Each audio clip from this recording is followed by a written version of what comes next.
ایک بریلویوں کے چھوٹے سے بچہ ہے وہ، میں اس کو مفتی بھی نہیں کہتا، مولوی ایک چھوڑا انہوں نے چونگڑا. یہ آج مرزا جہلمی کو پہلے بھی میں نے جواب دیا، ماشاءاللہ وہ سوشل میڈیا پہ 11,000 ویوز ہو گئے اس کے. میں ان کو کہتا ہوں میرا نام لکھے بغیر ویڈیو چڑھاؤ نا، 100 بندے بھی تمہاری ویڈیو دیکھ جائے تو میں مان جاؤں. اور کافی اس کے شاگردوں کو تکلیف ہوئی. میں نے کہا اگر اپنے باپ کا تو میرے سامنے آ، چیخ تیری چیخیں میں انجوائے کروں گا. قرآن نکالتے ہیں، اگر تو اور تیرا باپ مرزا جھوٹا ہوا تو پھر دیکھتے ہیں کس کا علاج ہوگا. کہ تو اڑا کے قرآن و حدیث نہ لینا دینا ہے. سب سے پہلی بات یہ ہے کہ کہتا ہے اے کرامت بابے شابے، ہوں نیا دستور نکال لیا. کہتا ہے نبی جیسا ہے ہی کوئی نہیں تے بابے تے شے ہی کوئی نہیں.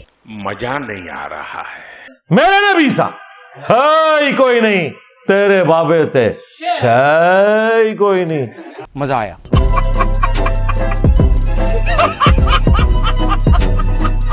میں نے کہا نبی پاک کا فرمان بھول گیا کہ کریم آقا نے فرمایا جس نے کسی ولی اللہ کی گستاخی کی اس کے ساتھ اللہ کی اعلان جنگ ہے. حدیث پوری ہے کہ انسان فرائض کے ذریعے اللہ کا قرب حاصل کرتا ہے اور نوافل کے ذریعے اس لیول پہ پہنچ جاتا ہے کہ اللہ تعالیٰ فرماتا ہے میں اس کے ہاتھ بن جاتا ہوں جسے وہ پکڑتا ہے، میں اس کے پاؤں بن جاتا ہوں جس سے وہ چلتا ہے، میں اس کے کان بن جاتا ہوں جس سے وہ سنتا ہے. کہتے ہیں جب اللہ ہاتھ پاؤں بن گیا تو وہ ہاتھ جہاں مرضی پہنچ جائے. اور یہ مطلب نہیں ہے اس کا، مراد یہ ہے کہ اس کے ہاتھ پاؤں آنکھیں کان میری اطاعت میں پھر اٹھتے ہیں، یہ مطلب ہے اس کا. ورنہ کوئی کہے گا کہ اللہ میرے پاؤں ہیں، استغفر اللہ کو حلول کر جاتا ہے بندے میں، اس کا یہ مطلب ہے. وہ کہتے ہیں یہ مطلب بھی ہو سکتا ہے جو انجینئر صاحب کہہ رہے ہیں، لیکن یہ ہم اس لیے نہیں مانتے کہ اس نے پہلے گناہوں سے توبہ کی تھی تو اسے انعام ملا کہ اس کے ہاتھ پاؤں اللہ بن گیا. اس کا مطلب ہے کہ گل وچ کوئی ہو رہا ہے. سرکار یہ نہیں ہے. توبہ کر کے تو ایک دفعہ کوئی شخص مقام حاصل کرتا ہے نا، پھر بعد میں اس پہ استقامت کے لیے اللہ کی مدد کی ضرورت ہے. بخاری مسلم میں حدیث ہے تم میں سے کوئی شخص بھی محض اپنے اعمال کی بنیاد پہ جنت میں نہیں جائے گا. صحابہ نے جرت کر کے پوچھا یا رسول اللہ آپ بھی؟ فرمایا ہاں، جب تک مجھے بھی میرے رب کی رحمت ڈھانپ نہ لے میں بھی صرف اعمال کی بنیاد پہ جنت میں نہیں جا سکتا. یہ رسول اللہ فرما رہے تیرے بابے تشائی کوئی نہیں، لے جاؤ بابے. ہاتھ بن جاتا ہوں پاؤں بن جاتا ہوں، یعنی جب وہ پہلے کوشش کرتا ہے پھر اللہ تعالیٰ پرماننٹلی اس کے ہاتھ پاؤں کو اپنی اطاعت میں لگا لیتا ہے. کیونکہ اس کے اینڈ پہ الفاظ ہیں کہ جب وہ اپنے دشمن کے اگینسٹ مجھ سے پناہ طلب کرتا ہے تو میں اس کو پناہ دیتا ہوں. اگر وہ خود ہاتھ بن گیا تھا تو دشمنوں پہ نگاہیں مار کے جلا دینا ان کو، اللہ سے کیوں مانگ رہا ہے؟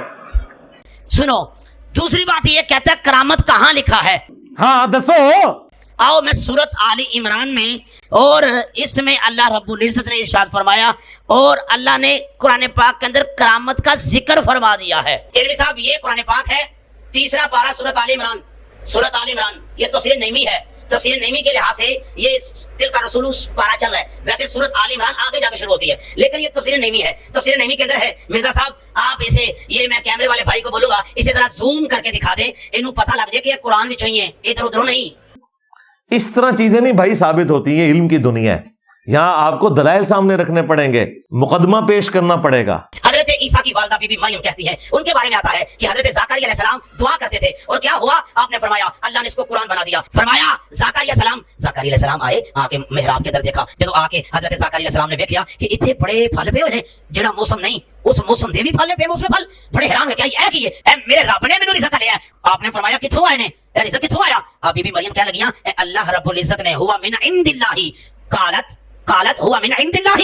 اے جڑے پھل ویندے ہو نا پہ، اے جڑا کھانا پینا لنگر ویندے ہو نا پہ، اے میں تے نہیں پکایا. فرمایا پھر کتھوں آیا؟ فرمایا ہوا من عند اللہ، یہ اللہ کی طرف سے آیا تھا. اب اس واقعے کا ان کے بزرگوں کے ساتھ کیا کہتے ہیں؟ نہیں جی وہ اگلے انبیاء کے امتی اگر کر سکتے ہیں تو اس زمانے کے کیوں نہیں کر سکتے؟ سرکار کرو نا، کر سکتے نہیں کرو. پتہ چلا کہ ولی کی کرامت ہے کہ نہیں ہے؟ ہے نا؟ بولو ہے نا؟ ولی کی کرامت ہے نا؟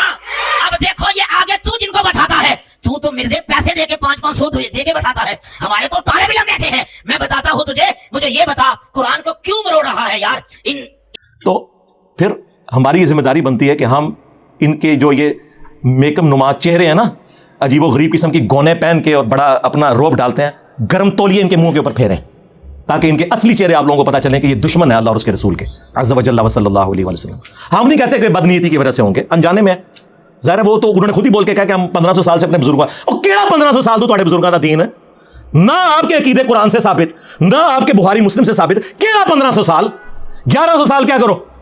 اور نال حدیث سنایا کرو بخاری مسلم کی کہ سب سے بہتر زمانہ میرا، پھر صحابہ کا، پھر تابعین کا، پھر تبع تابعین کا. یہ میں یعنی وہ اس کو ایک بالمفہوم بیان کر رہا ہوں. اس کے بعد جھوٹے لوگ پیدا ہوں گے، امانت میں خیانت کریں گے اور موٹاپے کو پسند کریں گے. اور تسی نے بعد والے ہو جی، پرانے بزرگوں کو نہیں مانتے. پرانوں کے تو آپ منکر ہو، تم لوگ درمیانوں کو مانتے ہو.